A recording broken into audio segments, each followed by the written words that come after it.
लता मंगेशकर। जीवनी, प्रतिध्वनि। कला में व्यक्ति खुद को उजागर करता है, कलाकृति को नहीं।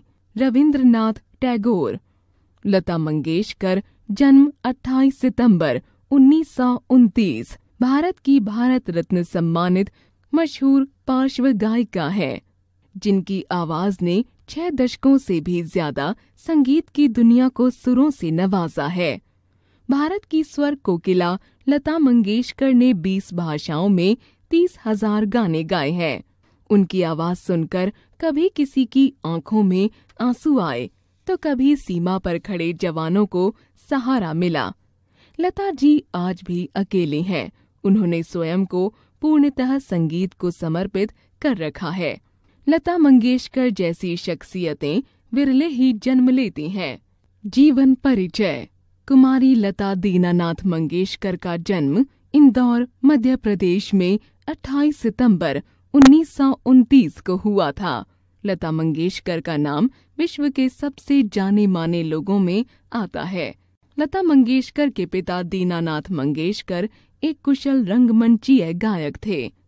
दीनानाथ जी ने लता को तब से संगीत सिखाना शुरू किया जब वे 5 साल की थीं। उनके साथ उनकी बहनें आशा, उषा और मीना भी सीखा करती थीं। लता अमान अली खान साहिब और बाद में अमानत खान के साथ भी पढ़ीं। लता मंगेशकर हमेशा से ही ईश्वर के द्वारा दी गई सुरीली आवाज, जानदार अभिव्यक्ति व बात को बहुत जल्द समझ लेने वाली अविश्वसनीय क्षमता का उदाहरण रही हैं। इन्हीं विशेषताओं के कारण उनकी इस प्रतिभा को बहुत जल्द ही पहचान मिल गई थी। 5 वर्ष की छोटी आयु में ही उनको पहली बार एक नाटक में अभिनय करने का अवसर मिला। शुरुआत अवश्य अभिनय से हुई, किंतु उनकी दिलचस्पी तो संगीत में ही थी। 1942 ईस्वी में हृदय गति के रुक जाने से उनके पिता का देहांत हो गया। 13 वर्ष की अल्पायु में ही लता जी को परिवार की सारी जिम्मेदारियां अपने नाजुक कंधों पर उठानी पड़ीं। अपने परिवार के भरण पोषण के लिए उन्होंने 1942 से 1948 के बीच हिंदी व मराठी में लगभग 8 फिल्मों में काम किया। इनमें से कुछ के नाम हैं छिमुकला संसार 1943, गजाभाऊ 1944, बड़ी माँ 1945, छत्रपति शिवाजी 1954 आदि। लेकिन उनकी मंजिल तो संगीत ही थी और उनके पार्श्व गायन की शुरुआत 1942 की मराठी फिल्म कीर्ति हसाल से हुई। दुर्भाग्यवश यह गीत काट दिया गया और फिल्म में शामिल नहीं हुआ। सफलता की राह कभी भी आसान नहीं होती। लता जी को भी अपना स्थान बनाने में बहुत कठिनाइयों का सामना करना पड़ा। कई संगीतकारों ने तो उनको शुरू में पतली आवाज के कारण काम देने से साफ मना कर दिया था, लेकिन धीरे धीरे अपनी लगन और प्रतिभा के बल पर उनको काम मिलने लगा।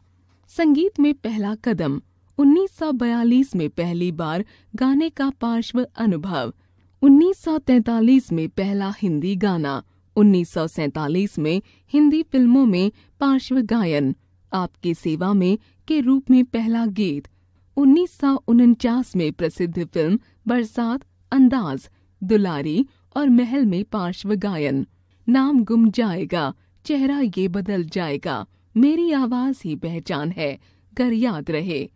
यह गीत लोग कभी नहीं भूल सकते और लता जी का व्यक्तित्व भी इस गीत से झलकता है कि भले ही नाम गुम जाए या चेहरा बदल जाए, पर उनकी आवाज कोई नहीं भूल सकता। लता जी की अद्भुत कामयाबी ने उनको फिल्मी जगत की सबसे मजबूत महिला बना दिया था। लता जी को सर्वाधिक गीत रिकॉर्ड करने का भी गौरव प्राप्त है। फिल्मी गीतों के अतिरिक्त उन्होंने गैर फिल्मी गीत भी बहुत खूबी के साथ गाए हैं।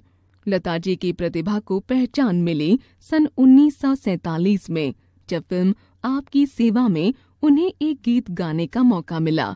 इस गीत के बाद उन्हें फिल्म जगत में एक पहचान मिल गई और एक के बाद एक कई गीत गाने का मौका मिला। इनमें से कुछ प्रसिद्ध गीतों का उल्लेख करना यहाँ अप्रासंगिक न होगा, जिसे आपका पहला प्रसिद्ध गीत कहा जाता है। वह 1949 में गाया गया आएगा आने वाला, जिसके बाद उनके प्रशंसकों की संख्या दिनों दिन बढ़ने लगी। पाठ 4 लता मंगेशकर जीवनी। प्रतिध्वनि के सभी प्रसिद्ध संगीतकारों के साथ काम किया। अनिल बिस्वास, Salil Chaudhary, Shankar Jaikishan, S.D. Burman, I.D. Burman, Naushad, Madan Mohan, C. Ramchandra इत्यादि सभी संगीतकारों ने उनकी प्रतिभा का लोहा माना। लता जी ने 2 आँखें 12 हाथ, 2 बीघा जमीन, मदर इंडिया, मुगले आजम आदि महान फिल्मों में गाने गाए हैं। आपने अपनी आवाज के जादू से महल, बरसात, एक थी लड़की, बड़ी बहन आदि फिल्मों की लोकप्रियता में 4 चांद लगाए। इस दौरान आपके कुछ प्रसिद्ध गीत थे ओ सजना बरखा बहार आई, परख 1960, आजा रे परदेसी, मधुमती 1958, इतना ना मुझसे तू प्यार बढ़ा, छाया 1961, अल्लाह तेरो नाम, हम दोनों 1961, एहसान तेरा होगा मुझ पर, जंगली 1961, ये समा जब जब फूल खिले 1965 इत्यादि। 1962 के भारत चीन युद्ध के बाद शहीदों को श्रद्धांजलि देने के लिए एक कार्यक्रम का आयोजन किया गया था। इसमें तत्कालीन प्रधानमंत्री पंडित जवाहरलाल नेहरू जी उपस्थित थे। इस समारोह में लता जी के द्वारा गाए गए गीत ए मेरे वतन के लोगों को सुनकर सब लोग भाव विभोर हो गए थे। पंडित नेहरू की आंखें भी भर आई थीं। ऐसा था आपका भावपूर्ण एवं मर्मस्पर्शी स्वर। आज भी जब देशभक्ति के गीतों की बात चलती है तो सबसे पहले इसी गीत का उदाहरण दिया जाता है।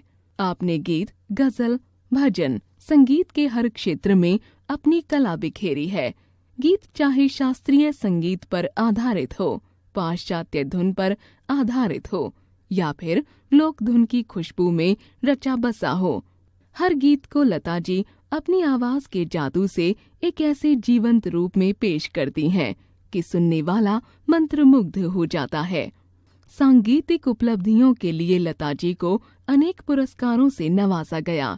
संगीत जगत में अविस्मरणीय योगदान के लिए लता जी को मिले कुछ प्रमुख पुरस्कारों के नाम हैं: फिल्म फेयर पुरस्कार 1958, 1962, 1965, 1969, 1993 और 1994, राष्ट्रीय पुरस्कार 1972, 1975, 1990, महाराष्ट्र सरकार पुरस्कार 1966 और 1967, लाइफ टाइम अचीवमेंट पुरस्कार फिल्म फेयर 1993, स्क्रीन 1996, जी सिने 1999, आईफा 2000 और स्टारडस्ट 2001।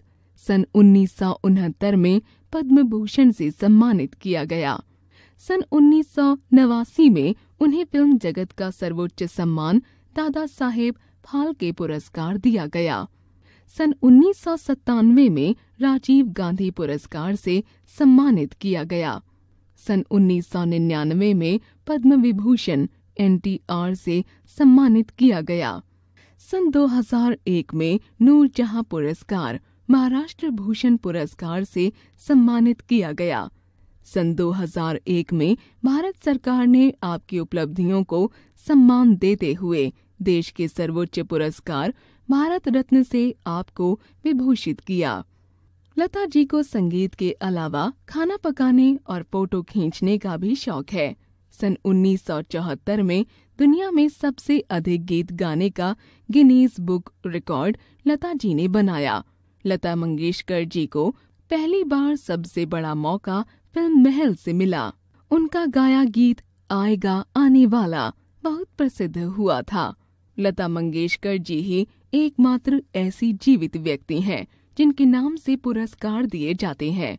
लता मंगेशकर जी अभी भी रिकॉर्डिंग के लिए जाने से पहले कमरे के बाहर अपनी चप्पलें उतारती हैं और हमेशा नंगे पांव गाना गाती हैं।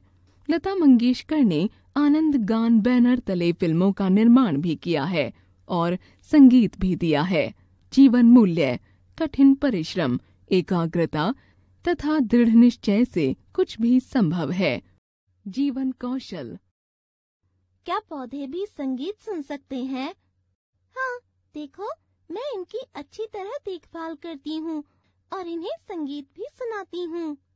मुझे तो विश्वास नहीं होता। तुम्हें नहीं पता, पौधे भी संगीत सुनकर झूमने लगते हैं। आओ, मैं तुम्हें दिखाती हूँ। सा। अरे हाँ, यह पौधा तो तुम्हारा गाना सुनकर झूमने लगा। बातों बातों में हमने सीखा कि पौधे भी संगीत सुन सकते हैं।